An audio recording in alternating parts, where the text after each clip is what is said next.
মায়েশা আল্লাহর বান্দি ফেরাউনের কন্যার মাথার চুলগুলো আশ্রয় দেয়। হঠাৎ করে আল্লাহর বান্দির হাত থেকে চিরুনিটা জমিনের উপরে পড়ে যায়। যেই মাত্র চিরুনিটা জমিনের উপরে পড়ে যায়, আল্লাহর বান্দি মায়েশা যখন চিরুনিটা জমিন থেকে উঠাবে, জবান দিয়া ভুল কমে বের হয়ে গেল যে আল্লাহকে বাদে অন্য কাউকে রব বলে মানবে, খোদা বলে মানবে, সে দুনিয়া তো ধ্বংস হোক, হাসরের ময়দানে জাহান্নামের আসামি হোক। সুবহানাল্লাহ। যেই মাত্র মায়েশার জবান দিয়া বের হয়ে গেল, এবার মায়েশা যখন চিরুনিটা উঠায় ফেরাউনের মেয়ের কান বরাবর যখন পৌঁছায় যায়, ফেরাউনের মেয়ে ডেকে ডেকে বলে, ও মায়েশা কি বললা? তাহলে কি তুমি আমার আব্বা ফেরাউনকে রব বলে মানো না, খোদা বলে মানো না, আল্লাহ বলে মানো না? মায়েশা আল্লাহর বান্দি জবাব দেয়, ও ফেরাউনের কন্যা, না না, তোমার আব্বাকে ফেরাউনকে আমি রব বলে মানি না, আল্লাহ বলে মানি না। তাহলে রে মায়েশা, কাকে রব বলে মানো, আল্লাহ বলে মানো, খোদা বলে মানো? এবার মায়েশা জবাব দেয়, ও ফেরাউনের কন্যা, তাহলে শুনে নাও, আমি আল্লাহ তাকে মানি যিনি আমাকে বানালেন, তোমাকে যিনি বানালেন, তোমার আব্বা ফেরাউনকে যিনি বানালেন, তিনি হলেন আমার রব। সুবহানাল্লাহ কয় না? এবার ফেরাউনের মেয়ে কান্নার আওয়াজ দিয়া ফেরাউনের সামনে দাঁড়ায়া যায়। ফেরাউন ডেকে ডেকে বলে, ও আমার মেয়ে, কেন কাঁদো? কে তোমার আঘাত দিয়েছে? কে তোমার কষ্ট দিয়েছে? ফেরাউনের মেয়ে ডাক দিল, আব্বা জান, কেউ আমার আঘাত দেয় নাই, কেউ আমার কষ্ট দেয় নাই, তাহলে কেন গো মা কাঁদো? বলে, আব্বা জান, দুধ কলা খাওয়াইয়া কাল সব আমাদের ঘরে আমরা লালন পালন করি, আমার খেদমত করার জন্য আমার খাদেমা যে বানায় দিলেন, যার নাম হলো মায়েশা, সে নাকি আপনাকে রব বলে মানে না, আল্লাহ বলে মানে না। এবার ফেরাউন সেনাবাহিনী পাঠাইয়া মায়েশাকে গ্রেফতার করিয়া ফেরাউনের সামনে দাঁড় করাইয়া দেয়। ফেরাউন জিজ্ঞেস করে, মায়েশা রে, তুমি কি আমি ফেরাউনকে রব বলে মানো না? মায়েশা বলে, না ফেরাউন, না না, তোমারে আমি রব বলে মানি না। তাহলে মায়েশা, কারে তুমি রব বলে মানো, আল্লাহ বলে মানো? এবার মায়েশা আল্লাহর বান্দি জবাব দেয়, ও ফেরাউন, শুনে নাও, যিনি আমাকে বানালেন, তুমি ফেরাউনকে যিনি বানালেন, তিনি হলেন আমার আল্লাহ। সুবহানাল্লাহ।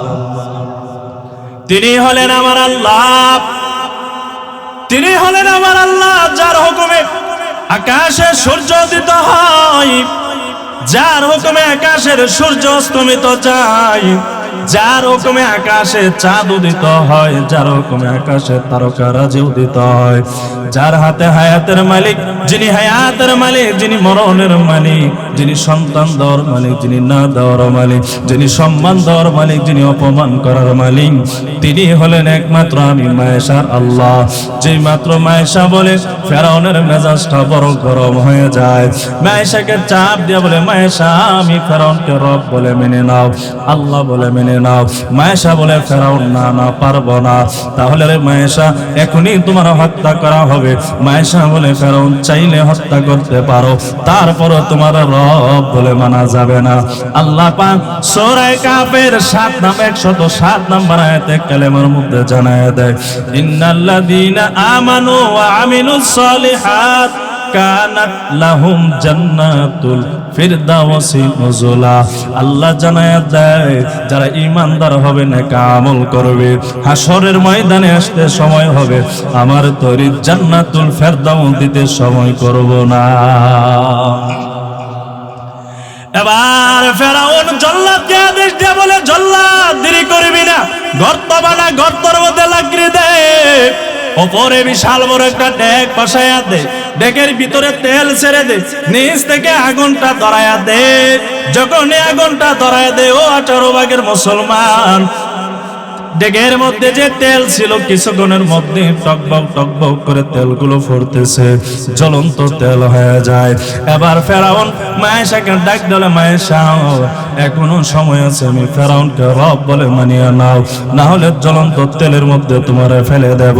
মায়েশা বলে, ফেরাউন চাইলে ফেলে দিতে পারো, এরপরও তোমার রব বলে মানা যাবে না।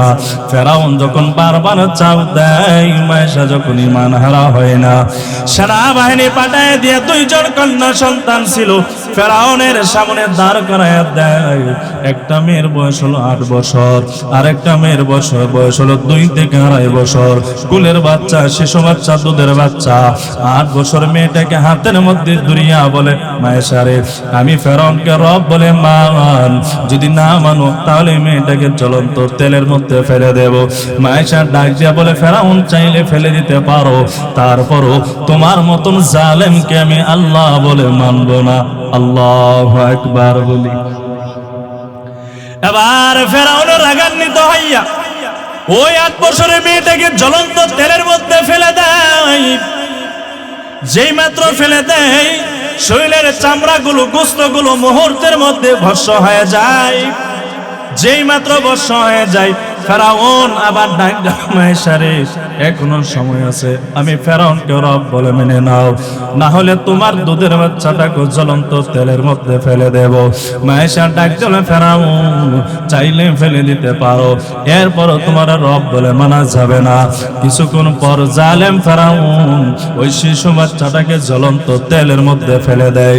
যেই মাত্র ফেলে দেয়, শরীরের চামড়াগুলো, গোশতগুলো মুহূর্তের মধ্যে ভস্ম হয়ে যায়।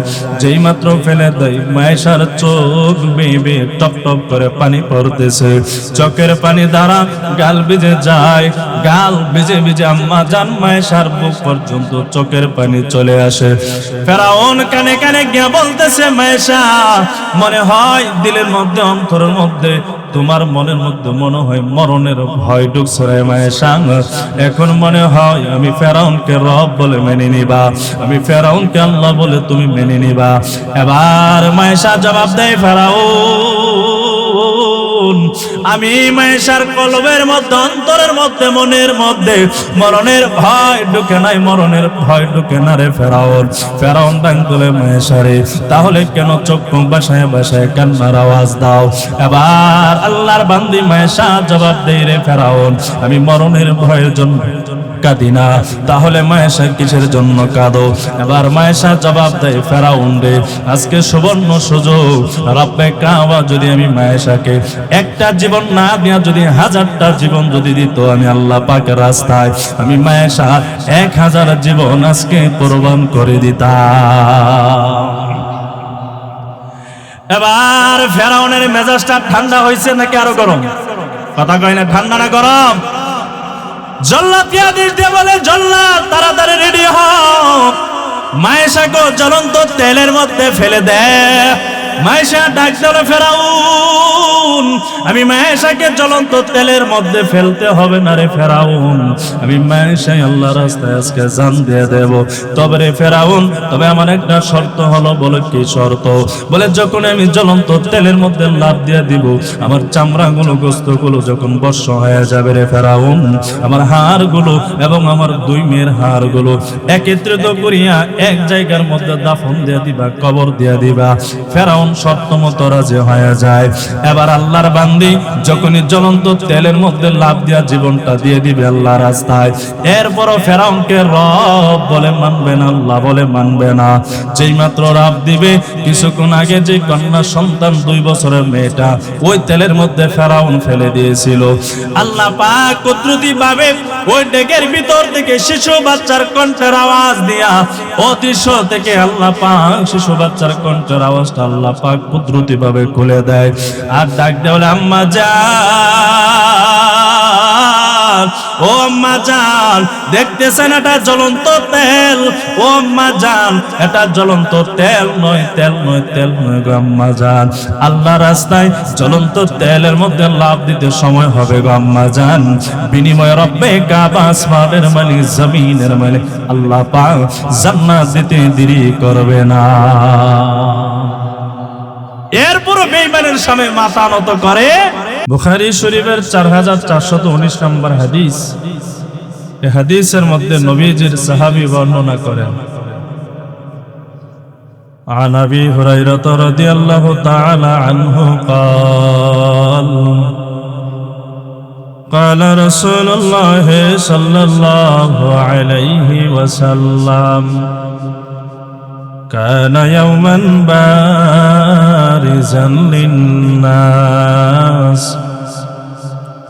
নবীজির সাহাবী হযরত আবু হুরায়রা রাদিয়াল্লাহু তাআলা আনহু হতে বর্ণিত, তিনি বলেন, রাসূল আকরাম সাল্লাল্লাহু আলাইহি ওয়াসাল্লাম একদিন মানুষের সাথে বসা ছিলেন। ইয আতা রাজুলুন ইয়ামশি, এমন সময় একজন আল্লাহর বান্দা নবীকে প্রশ্ন করলেন, জিজ্ঞেস করলেন, ক্বালা ইয়া রাসূলুল্লাহ মাল ঈমান। নবীজি বলেন না, ঈমান কাকে বলা হয়? যেই মাত্র সাহাবী নবীকে প্রশ্ন করলেন, নবী বলেন, কালাল ঈমান, সাহাবীরে ঈমান বলা হয় আন তুমিনা বিল্লাহি ওয়া মালাইকাতিহি ওয়া রাসূলিহি ওয়া লিকাইহি। ঈমান বলা হয় আল্লাহ এক, আল্লাহ অদ্বিতীয়, আল্লাহর মা নাই, আল্লাহর বাবা নাই, আল্লাহর ছেলে নাই, আল্লাহর মেয়ে নাই, আল্লাহ কাউকে জন্ম দেয় নাই, কারো কাছ থেকে জন্ম নেই নাই, তিনি হলেন আমাদের একমাত্র কে। রে যুবক ভাই, বিদ্যা বাবা ও পর্দার আম্মা জান, শোনেন আম্মা জান,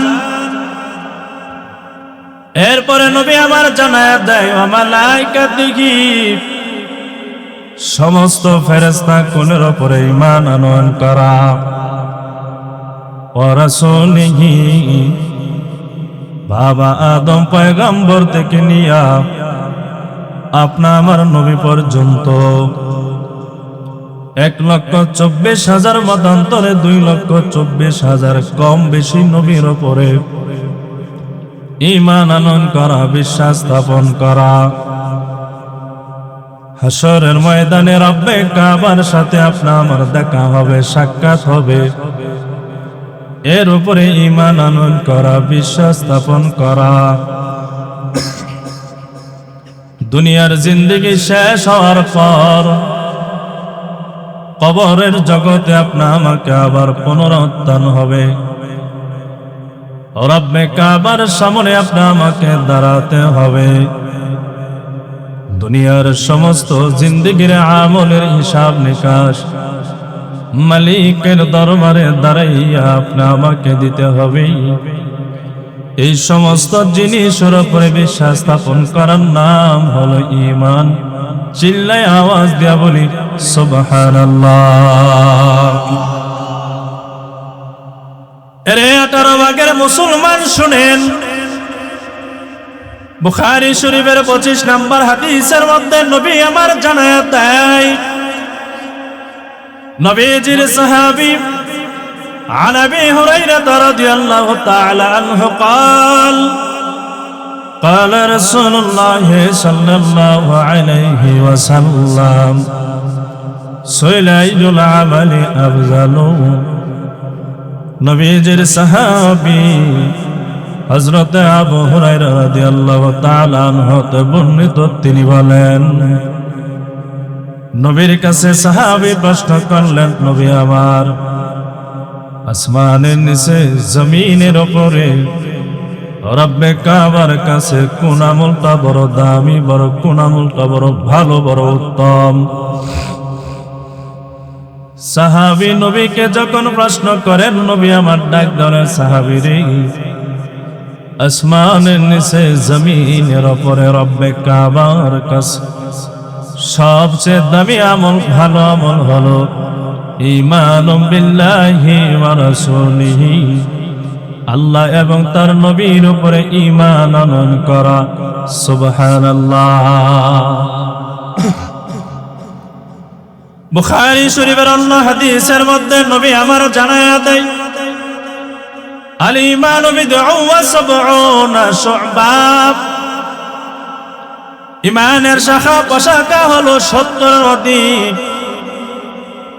70 অধিক বলতে কতটা বোঝানো হয় মুহাদ্দিসিনে কেরাম বলেন ঈমানের শাখা প্রশাখা হলো 77, মানে হলো ঈমানের শাখা প্রশাখা হলো 77টা। এই 77টা ঈমানের শাখা প্রশাখার মধ্যে আব্বাজান নবীজি জানায়া দেয় 7খানা ঈমানের সম্পর্ক হলো জবানের সাথে, 30খানা ঈমানের সম্পর্ক হলো কলবের সাথে, বাকি 40খানা ঈমানের শাখা প্রশাখার সম্পর্ক হলো 3.5 হাত বুটির সাথে। এই 40, 30, 7 মিলালে হয় 77টা। নবী আমার বলেন এই ঈমানের শাখা প্রশাখার মধ্যে ফা আফজালুহা কাউলু লা ইলাহা ইল্লাল্লাহ, নবীজি জানায়া দেয় লা ইলাহা ইল্লাল্লাহ, লা ইলাহা ইল্লাল্লাহ কালেমা বাক্যটা এই 77টা ঈমানের শাখা প্রশাখার মধ্যে সবচেয়ে বড় দামি শাখা। সুবহানাল্লাহ। এই লা ইলাহা ইল্লাল্লাহ ঈমানের শাখা প্রশাখার মধ্যে সবচেয়ে বড় দামি শাখা। রে যুবক ভাই বিদ্যা বাবা ও পর্দার আম্মা জান শুনেন, আম্মা জান নবী আমার জানায়া দেয় ঈমানের শাখা প্রশাখার মধ্যে সবচেয়ে বড় দামি শাখা হলো লা ইলাহা ইল্লাল্লাহ।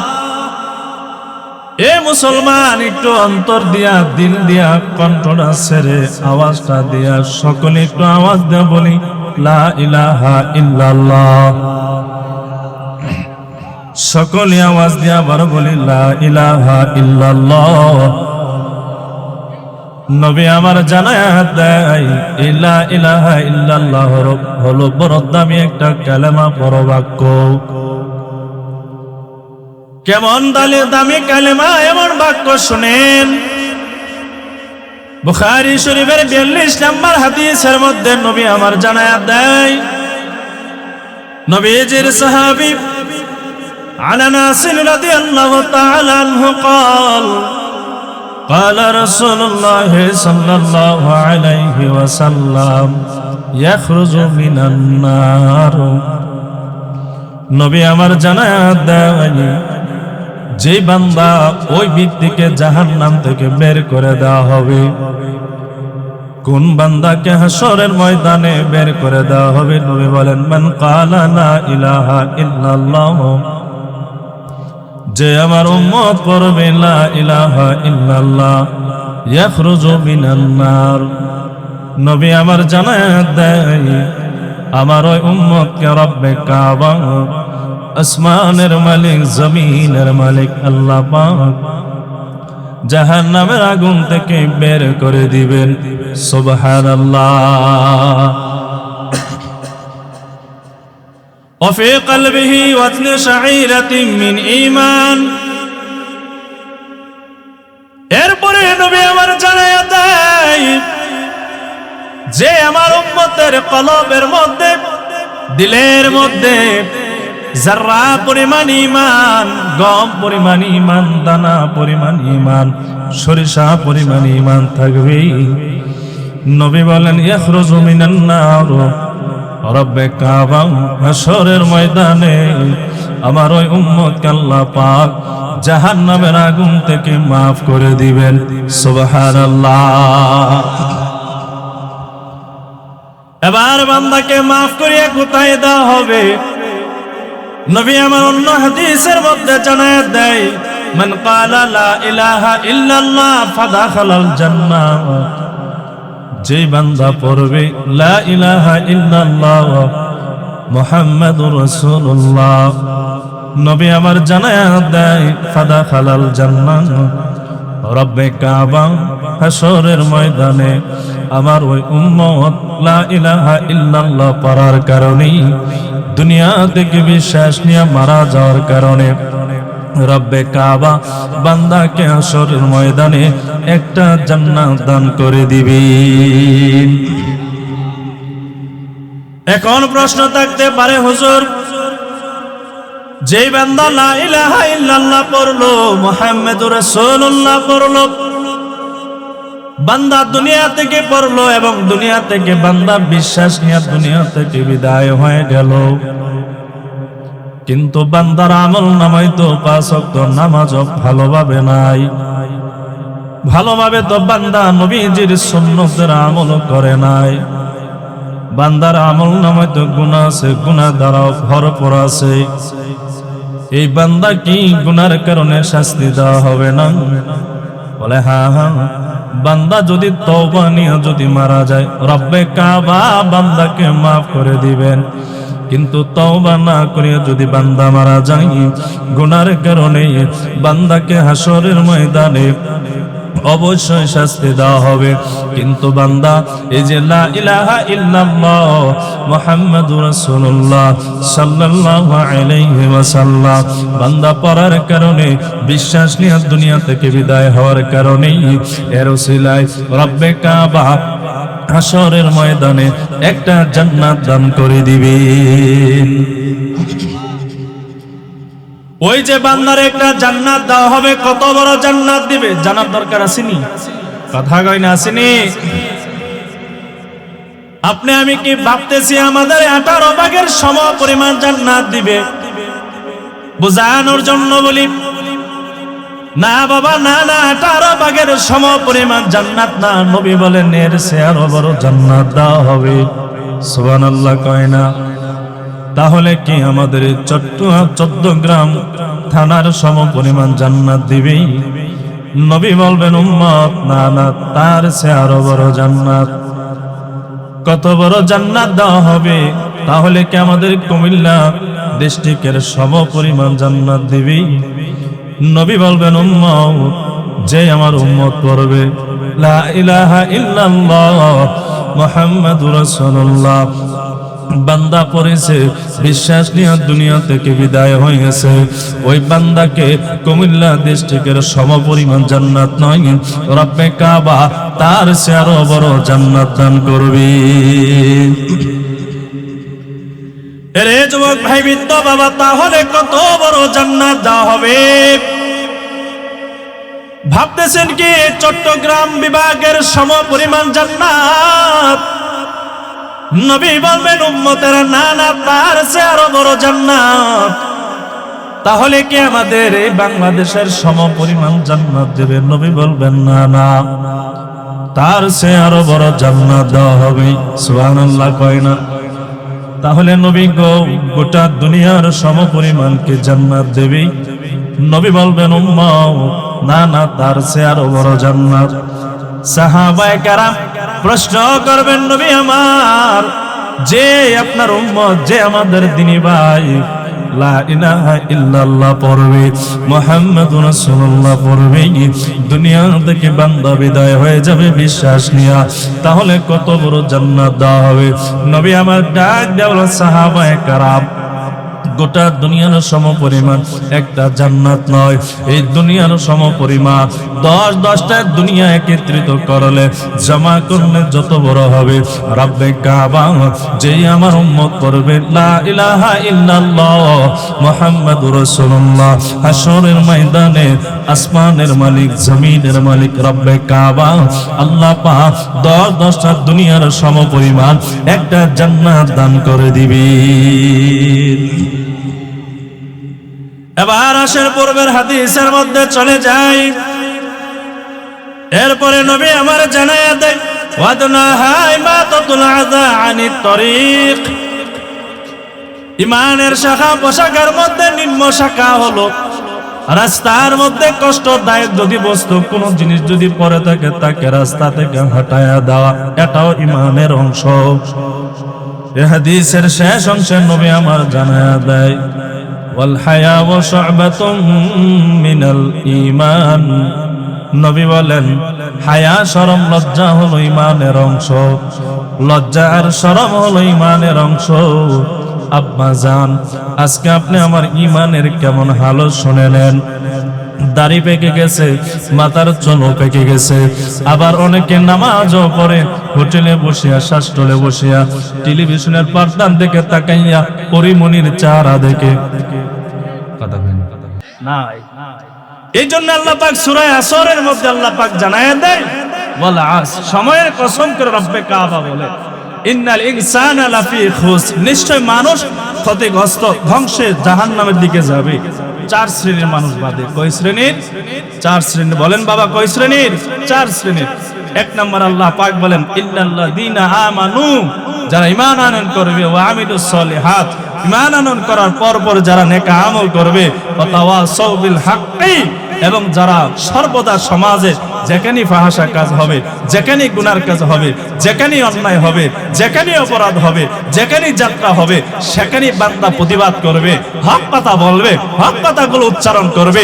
এই যে বান্দা, তিন নাম্বার বান্দা হকের আওয়াজ দিতে গিয়া বান্দার উপরে বিপদ আসবে, আল্লাহ পাক বলেন ওয়াতাওয়াসাউ বিস সবর, বান্দারে হকের আওয়াজ দিতে গিয়া যখনই বিপদ আসবে, মুসিবতে পড়ে যাবা, ধৈর্য ধারণ করবা, সবর করবা। সবর করলে, ধৈর্য ধারণ করলে কি লাভ হবে?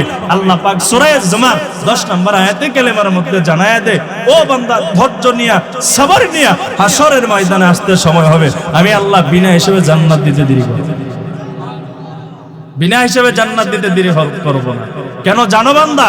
আমি আল্লাহ পাক তো কোরআনের সূরা বাকারার 257 নম্বর আয়াতে কালেমার মধ্যে রব্বে কাবা তো ঘোষণা দিয়ে দিয়েছে, আল্লাহু ওয়ালিয়ুল্লাযিনা আমানু ইখরুজুহুম মিনাজ যুলুমাতি ইলান নূর। ও মুমিন, যারা ঈমানদার হবে, মুমিন হবে, আমি আল্লাহ পাক তোমাদের অভিভাবক হয়ে যাব। বিনিময়ে কি করব? আমি আল্লাহ পাক তোমাদেরকে জাহান্নাম থেকে মুক্তি করে আমার তৈরি জান্নাত তোমাদেরকে দান করে দাও। আল্লাহ পাক সেই সমস্ত ঈমানদার মুমিনকে বলে ইস্তাঈনু বিস সাবরি ওয়াস সালাহ, বান্দা বিপদে যখন পড়বা, মুসিবতে যখন পড়বা, বান্দা ধৈর্য ধারণ করবা। আব্দুল্লাহ ইবনে আব্বাস রাদিয়াল্লাহু তাআলা আনহুমা বলেন, যখনই তুমি বিপদে পড়বা, মুসিবতে পড়বা, ধৈর্য ধারণ করবা, সবর করিয়া 2 রাকাত নামাজ আদায় করবা, ডানে বামে সালাম ফিরাতে সময় হবে, আসমানের মালিক আল্লাহ পাক তোমার বিপদ থেকে দূর করতে সময় হবে না। বিপদ থেকে দূর করতে সময় হবে না। সমস্ত আইম্মা কেরাম, সমস্ত নবী, সাহাবায়ে কেরামের ঈমানের ধৈর্যের পরীক্ষা আল্লাহ পাক নিয়েছে। আল্লাহ পাকের ঘোষণা হলো সূরা আনকাবুতের 2 নম্বর আয়াত, আহাসিবান নাস, ও মানুষ ধারণা করো, আইয়াতুরাকু আইয়াকুলু আমান্না, নিজেকে ঈমানদার, মুমিন, মুত্তাকি, মুসলমান দাবি করলেই তোমাকে ছেড়ে দেওয়া হবে। ওহুম লা ইফতানুন, না রে বান্দা, না না, ঈমানের ধৈর্যের পরীক্ষা, ঈমানের পরীক্ষা নিরীক্ষা, ধৈর্যের পরীক্ষা নিরীক্ষা না নিয়ে আমি আল্লাহ পাক একজন ঈমানদার মুমিনকে চল পরিমাণ জায়গা সামনে হাঁটার সুযোগ দেব না। আল্লাহ পাক দিবেন না। কেন জানেন? আপনি, আমি ওই যে রূহের জগতে আল্লাহ আমাকে প্রশ্ন করেছিল, আমি আপনার সব মানুষকে প্রশ্ন করেছি, আলাস্তু বিরাব্বিকুম, আমি আল্লাহ কি তোমাদের রব নয়? আমি আল্লাহ কি তোমাদের প্রতিপালক নয়? সেদিন আপনি আমি জবাব দিয়েছিলাম, কালু বালা শাহিদনা, অবশ্যই আল্লাহ আপনি আমাদের রব, আপনি আমাদের রব, আপনি আমাদের রব, আপনি আমাদের প্রতিপালক, আপনি আমাদের লালনকর্তা, পালনকর্তা, অবশ্যই আপনি আমাদের রব। এই যে রব দাবি করলাম, এই রবটা মানি কি মানি না, আপনি আমি যে দাবি করলাম সত্যবাদী কিনা মিথ্যাবাদী, আপনি আমি যে ওয়াদা করলাম আদায় করি কি করি না। এই জন্য আল্লাহ পাক গোটা দুনিয়াটাকে পরীক্ষার হল, আপনি আমাকে পরীক্ষার্থী, স্বয়ং আল্লাহ পাক আপনি আমার ঈমানের ধৈর্যের পরীক্ষা হইয়া পরীক্ষা নিতেছে, আপনি আমার নিতেছে। আপনি আমি আল্লাহ পাককে মানি কি মানি না, ঈমানের ধৈর্যের পরীক্ষা নিতেছে কে? আওয়াজ দিয়ে বলেন না কে? আল্লাহ পাক নিতেছে। আইয়ুব আলাইহিস সালাতু ওয়াস সালামের ঈমানের ধৈর্যের পরীক্ষা আল্লাহ পাক নেই কি নেই নাই? ওনাকে অসুস্থ দেই নাই, বেমার দেই নাই, অসুস্থ দিয়েছে। আল্লাহর কাছে বলেছিল, আল্লাহ আমার সারাটা শরীর আপনি বেমার দিয়ে দেন, পোকামাকড় দিয়ে দেন, আমার কোনো অভিযোগ নাই, তবে আল্লাহ আমার জিহ্বাটাকে আপনি হেফাজত করে রাখিয়ে। কেন রে আইয়ুব, তোমার এই জিহ্বাটাকে কেন আমি আল্লাহ পাক হেফাজত করবো? আল্লাহ এই জিহ্বা দিয়ে যেন আপনার পবিত্রতার বর্ণনা, আপনার জিকির জন্য করতে পারি, আপনি আমার সে তৌফিক দান করিয়ে। সুবহানাল্লাহ। ছোট্ট একটা ঘটনা দেখেন, হাত থেকে পোকা পড়ে গেছিল জমিনে। আইয়ুব আলাইহিস সালাতু ওয়াস সালাম পোকাটা জমিন থেকে উঠায় হাতের মধ্যে দিয়া বলে, এ পোকা যাস কই? আল্লাহ তো আমার হাতের মধ্যে শরীরের মধ্যে তোর রিজিক রেখেছে, যাস কই তুই খা। সুবহানাল্লাহ। দেখেন তাদের ঈমান। আর আপনি আমার যদি একটু চুল পরিমাণে এদিক সেদিক অভাব অনটন দেয়, কি মনে করেন? হ্যাঁ, যখনই বাবা অভাবে পড়বেন, অনটনে পড়বেন, বিপদে পড়বেন, খোদার কসম করে বলি সাহাবায়ে কেরাম মিথ্যা কথা বলে নাই, নবীও মিথ্যা কথা বলে নাই। বিপদে পড়ে যাবেন, সালাতুল হাজত পড়ি আল্লাহ পাকের কাছে চাবেন, আল্লাহ বিপদ দূর করে দিবে, বিপদ দূর করে দিবে। দুনিয়ার মানুষের কাছে চাওয়ার আগে আগে চাইবেন কার কাছে? কথা কই না, কার কাছে? রে যুবক ভাই, বিদ্যা বাবা ও পর্দার আলার আম্মা জান শুনেন, আল্লাহ পাক আইয়ুব নবীর ঈমানের ধৈর্যের পরীক্ষা নিয়েছে। জাতি পিতা হযরত ইব্রাহিমের ঈমানের ধৈর্যের পরীক্ষা আল্লাহ পাক নিয়েছে। আপনা আমার নবীর ঈমানের ধৈর্যের পরীক্ষা আল্লাহ পাক নিয়েছে। ছোট্ট ঘটনা বলে শেষ করে দিব, পরের বক্তা চলে আসবেন। নবী আমার যখন যুদ্ধের ময়দানে যায়, আবার যুদ্ধের ময়দান থেকে যখন ফেরত আসে, সর্বপ্রথম কলিজার টুকরা ফাতেমার কাছ থেকে বিদায় নেই।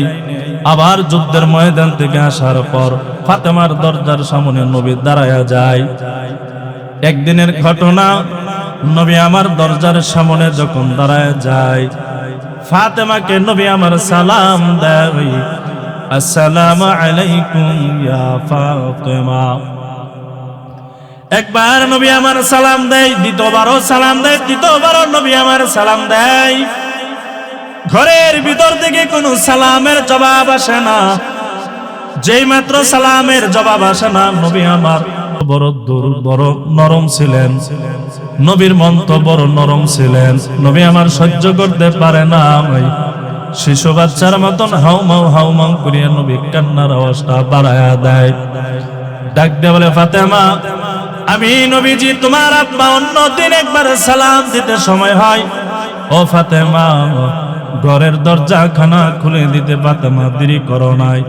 আমি আজকে নবী এমন কি অন্যায় করলাম, অপরাধ করলাম রে ফাতেমা, যেই কারণে আমি নবীজির সালামের জবাব দাও নাই, ঘরের দরজা খানা খুলে দাও নাই।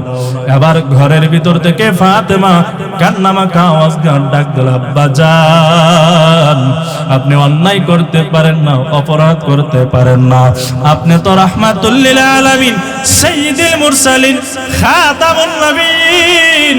তাহলে রে ফাতেমা কেন ঘরের দরজা খানা খুলে দাও না?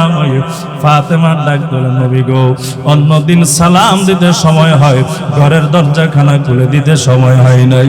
কেন আব্বা জান জানেননি? ওই দিন আমি ফাতেমার শরীরের মধ্যে পর্যাপ্ত পরিমাণ কাপড় থাকতো, আজকে কেন সালামের জবাব দেয় না, ঘরের দরজা খানা খুলে দেয় না? জানেন নি আব্বা জান, আমি ফাতেমার শরীরে সেই পরিমাণ কাপড় না।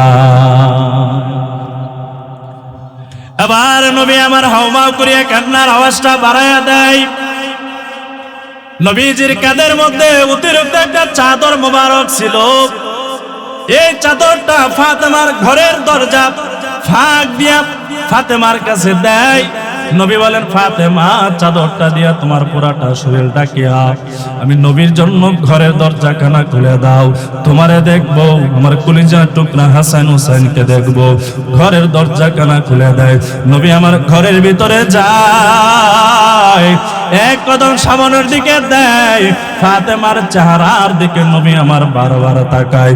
তাকাইয়া নবী আবার হাউমাউ করিয়া কান্নার আওয়াজটা বাড়ায়া দেয়। ফাতেমা ডাক দিল, আব্বা জান ঘরের দরজা খুলে দেই না, এই জন্য কান্নার আওয়াজ দিয়েছেন। ঘরের দরজা তো খুলে দিলাম, ও আব্বা জান কেন তুমি কান্নার আওয়াজটা বাড়ায়া দিলেন? এবার নবী ডাক দিল, ফাতেমা তোমার চেহারাটা মলিন কেন দেখা যায়? কয়েকদিন পর্যন্ত মনে হয় খাবার দাবার খাও নাই। ফাতেমা ডাক দিল, আব্বা জান আমি ফাতেমা খাই না, এতে আমার কোনো দুঃখ নাই, দুঃখ নাই। জানেন নি গো আব্বা জান, আজকে সকালবেলা আপনার কলিজার টুকরা হাসান হোসাইন আমি মায়ের পায়ের মধ্যে দুনিয়া বলে, আম্মা জান আমরা দুই ভাই এমন কি অন্যায় করলাম, অপরাধ করলাম, যে অন্যায়ের কারণে 3 দিন ধরে আমরা দুই ভাইকে খাবার দাও না। ও আম্মা জান তাড়াতাড়ি খাবার দেন, পেটের খিদে সহ্য করতে পারি না, যন্ত্রণা সহ্য করতে না পারিয়া জমিনের উপরে লম্বা হয়ে পড়ে গেছে। নবীও কাঁদে, নবীর কলিজার টুকরা ফাতেমা কান্নার আওয়াজ দেয়। নবীর কান্নার আওয়াজটা যখন হাসান হোসেনের কান বরাবর পৌঁছায় যায়, হাসান হোসেনের ঘুম ভেঙে যায়, দৌড়ায় দৌড়ায় নবীর সামনে দাঁড়ায় যায়, বলে নানা গো আজকে আসছেন ভালো করছেন, একটা বিচার আপনি করতে হবে। নবী বলেন, হাসান হোসেন কি এমন বিচার করব বলো? বলে আজকের অপরাধী যদি আপনার কলিজার টুকরা আমাদের আম্মা জান ফাতেমার ঘরেও যদি বিচারটা পড়ে, এরপরে কি আপনি বিচার করবেন? নবী বলেন, হাসান হোসেন চল পরিমাণ এদিক সেদিক করব না, আমি নবী অবশ্যই বিচার করব। আরে 18 ভাগের মুসলমান শুনেন, এবার হাসান হোসেনের সামান্য একটু দূর গিয়া দুই ভাইয়ের জামাখানা উপরের দিকে উঠাইয়া ডাক দিয়ে বলেন, না না আবার তাকাইয়া দেখেন আপনার কলিজার টুকরা আমাদের আম্মা জান 3 দিন ধরে আমরা দুই ভাইকে খাবার দাবার দেয় নাই, যার কারণে আমরা হাসান হোসেন পেট আর পিঠের সাথে লেগে গেছে। কেন দেয় নাই, কি কারণে দেয় নাই? ও না না এর কারণ বিচার চাই, কেন দেয় নাই? নবী আমার কান্নার আওয়াজটা বাড়ায়া দেয়। হাসান হোসেন ডাক দিলেন, না না কেন কান্নার আওয়াজটা বাড়ায়া দিলেন? মেয়ের বিচার করবেন কি করবেন না, এই জন্য কাঁদেন? নবী বলেন, হাসান হোসেন আমি নবীর জন্য কাঁদি না, তাহলে কিসের জন্য কাঁদেন? এবার নবী আমার ডাক ধরে, হাসান হোসেন 3 দিন পর্যন্ত খাবার না পাইয়া মায়ের বিরুদ্ধে মায়ের বাবার কাছে নালিশ দাও, আর তাকাইয়া দেখো আমি রাহমাতুল লিল আলামিন, যেই নবীর জন্য আল্লাহ পাক আসমান বানায়, যে নবীর জন্য আল্লাহ পাক জমিন বানায়, আমি নবী যদি চাইতাম তোর পাহাড়টা আল্লাহ পাক স্বর্ণ বানায় দিত, ওহদ পাহাড়টা স্বর্ণ বানায় দিত। আমি নবীর দিকে তাকাইয়া দেখো নবীজি জামা মোবারকটা উপরের দিকে উঠায়, আর হাসান হোসেনকে ডেকে ডেকে বলে, হাসান হোসেন তাকায়া দেখ 3 দিন পর্যন্ত খাবার না পাইয়া মায়ের বিরুদ্ধে মায়ের বাবার কাছে নালিশ দাও, আর আমি নবীজি 7 দিন পর্যন্ত খাবার না পাইয়া 7টা পাথর আমি নবীজির পেটের মধ্যে বেঁধে নিয়েছি। নবীর তো ধৈর্যের ইমানের পরীক্ষা নিয়েছে, আপনি আমার নেবে কি নিবে না? আল্লাহ পাক এই সংক্ষিপ্ত কথাগুলোর উপরে সব ভাইকে আমল করার তৌফিক দান করে সকল বলে আমিন।